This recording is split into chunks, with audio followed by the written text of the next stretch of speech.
अरे खाना बस तैयार ही है, हम इसको लगाने वाले हैं मेज पे। नहीं अमीना आपा, मेज पर नहीं खाना चाहती हूँ मैं, मुझे यहीं दे दें।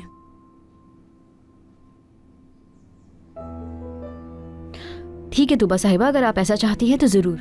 भूख नहीं है वैसे मुझे इतनी, सिर्फ सूप दे दें अगर है तो। ऐसा तो नहीं हो सकता, मैंने इतनी मोहब्बत से इतना सब कुछ बनाया है और आप कह रही हैं कि मैं सिर्फ सूप पीऊंगी? ऐसा नहीं हो सकता। ठीक है, अभी सूप पी लेती हूँ मैं, बाद में ये सब भी खा लूंगी मैं। हाँ ये बात हुई ना तुबा साहिबा।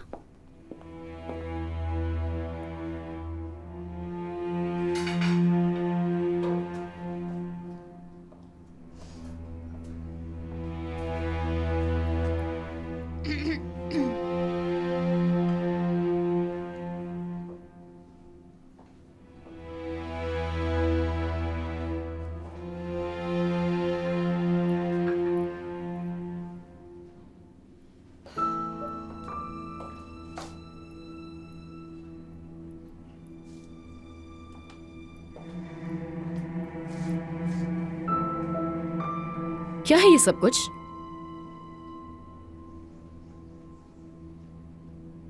हर तरफ गंदगी फैली हुई है, बर्तनों पर दाग लगे हुए हैं।